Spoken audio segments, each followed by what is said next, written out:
So we are kicking off this morning a series on the Psalms. The Psalms are oftentimes known as the prayer book of the Hebrew people. And they run the gamut from thankful praise to gut-wrenching pleas for help, for protection. Part of what the Psalms offer us is an opportunity to express a wide range of emotions and along different moments in our faith journey.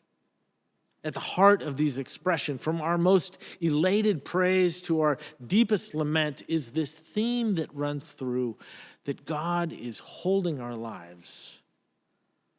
Now, I've noticed in these unsettling, interesting times that we find ourselves in that are filled with stress and worry and anxiety, just all of the unknowing, that I've been having a hard time concentrating, staying focused. So when I sit down to read, I read for 3 or 4 pages, and then my mind starts to wander and worry. And so I have found the Psalms, which tend to be short, they tend to be concise, to be very helpful at this time. They're just about the right length to allow me to focus. And so I have found them in these last several months to be a faithful prayer partner. Today we're going to be looking at Psalm 121. It's a psalm that many read as an assurance when times are difficult, and rightly so. It's also a psalm that reminds us of God's protection, keeping of our lives, and the promise that God will keep us from harm. Now, the structure of this psalm is elegantly simple. Scholars believe that there are essentially 2 voices that are present in this psalm. More than likely, it was read as a blessing for one as they prepare to go out on a journey, a pilgrimage, if you will. Either that or it was sung by the pilgrims that were on their way to the temple in Jerusalem for one of the 3 annual festivals that took place each year. Now, the first voice that you will hear is the voice of the pilgrim, and you will hear that voice in the first 2 verses. And the second voice comes probably from a priest or someone that was sending these pilgrims out on their journey. That is found in verses 3 through 8. At the beginning, the pilgrim asks and answers their own question, "Where will my help come from?" And then saying that their help, his or her help, will come from God the Creator. And that confession was followed by what was likely a blessing for the journey that was about to be embarked on. The pilgrim is reminded that God indeed is watching over them, that will provide protection from the hot sun, protection from the dangers of traveling, especially at night. And as we get to the final 2 chapters, final 2 verses, we are told that God will indeed protect them. And so listen now to this holy and sacred word. Today's scripture reading is Psalm 121. I lift up my eyes to the hills. From where will my help come? My help comes from the Lord, who made heaven and earth. He will not let your foot be moved. He who keeps you will not slumber. He who keeps Israel will neither slumber nor sleep. The Lord is your keeper. The Lord is your shade at your right hand.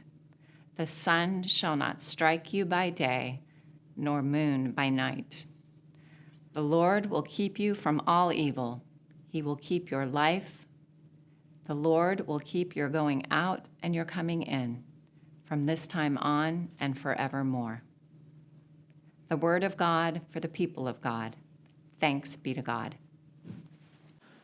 This psalm is oftentimes referred to as the traveler's psalm. One commentary refers to it as a psalm for sojourners. I have a friend who, anytime he and his family are getting ready to go on a road trip or a journey of any type, they gather together and they recite this psalm together as a way of blessing their journey. The traveler's psalm is well suited for a time of farewell. But I would suggest, too, that the movement of the psalm hints at a wider application. This whole idea of referring to life as a journey. It's a sojourn, if you will. Life as a journey is a relatively familiar theme in the Bible. When Jacob met Pharaoh, he said, sort of with a sigh, "The years of my earthly sojourn are 130." Another psalmist prays, "Hear my prayer, O Lord, for I am your passing guest, a sojourner just like all of my forebears." And the New Testament refers to the lives of Abraham and Sarah as sojourners, always ever on the way. And the call of Jesus was never to gather around or to listen to me, but always follow me. To be a disciple means that we are constantly on the move, on the go, that we are growing, that we are learning, that we are doing, that we are going. Now, I will admit that the whole life is a journey is a little bit cliche.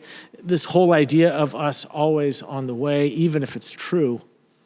I think most of us would much rather prefer to think of life as a circle, the circle of life, with us in the center and all of our friends and our family gathered around us.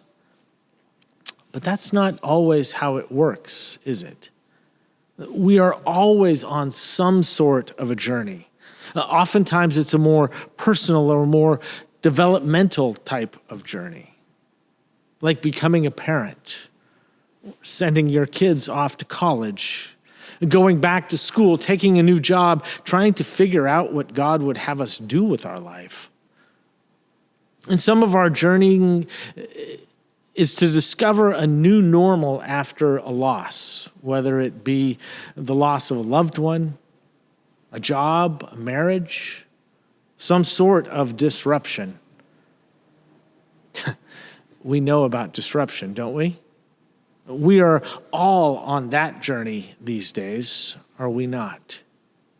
And so in the middle of this pandemic, as the death toll continues to rise and the economy continues to stutter, millions of people out of work, in the midst of this turmoil, the anxiety, the stress of it all, the fear, as we try to figure out how to manage and navigate this pandemic, we could all use a little blessing, a little assurance that we'll be okay, to sense God's protection, that God will indeed, as the psalmist says, keep us and keep us safe. And so we are all looking towards the hills, the sign of and symbol of the steadfast presence of God.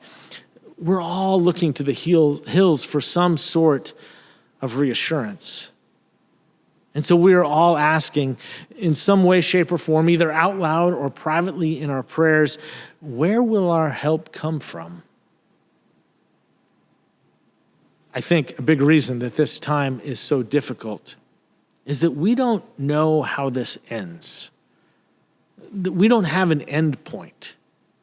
Mac Engel, a local sports columnist, wrote a piece a few weeks ago for the Star-Telegram here in Fort Worth.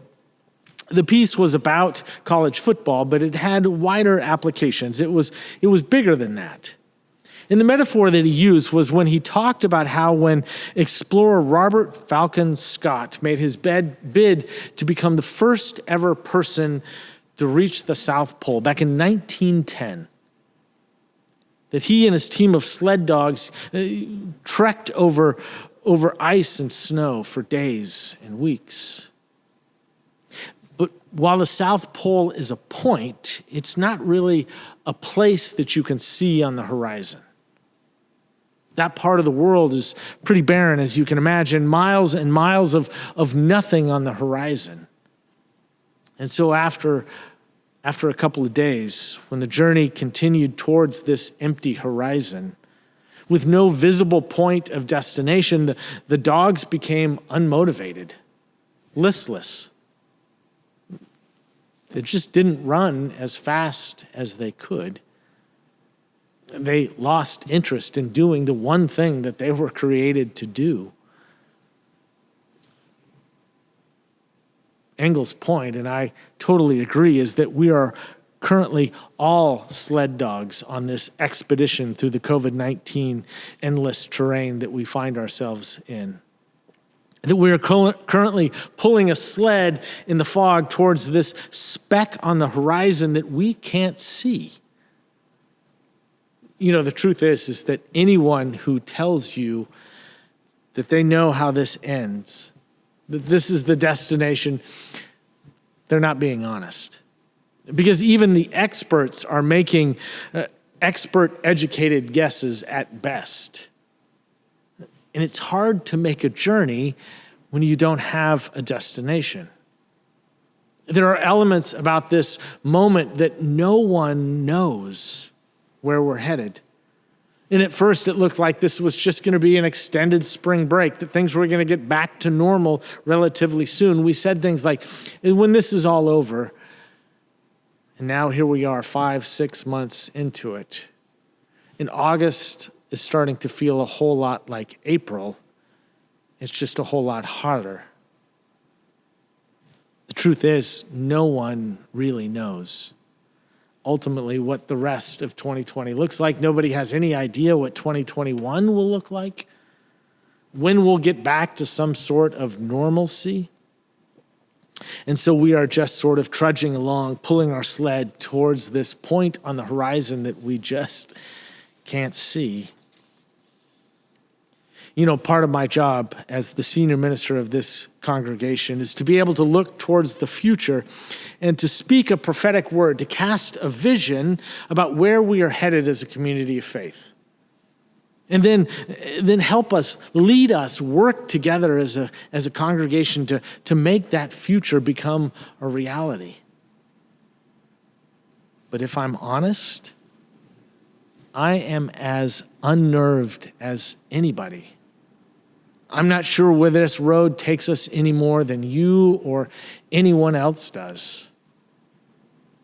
Some of you know El Arroyo, the Mexican food place down in Austin that has become famous for the clever sayings that they put on their sign. It's one of my favorite follows on Instagram these days. And they put this one up a few weeks ago, and it really resonated with me. I'd like to announce that I have no idea what I am doing. It's hard to make a journey when you aren't sure where you're going. But still, we have to keep going. We have to keep pulling that sled, putting one foot in front of the other, traveling, journeying towards God only knows. And along the way, we need to be willing to take chances, to make mistakes, to try new things, to not be afraid to fail. And so maybe this psalm is exactly what we need in this moment. A reminder of the assurance of God that wherever we go, whatever journey we find ourselves in, that the God of the universe, the creator of heaven and earth, is holding our lives. You see, the psalmist is saying that the God of us all is big enough to trust, yet personal enough to care. And so in this moment, when we may not know where we are going, here is what we can know. Here is what we can trust. That even if we don't know what the future holds, we do know who holds the future.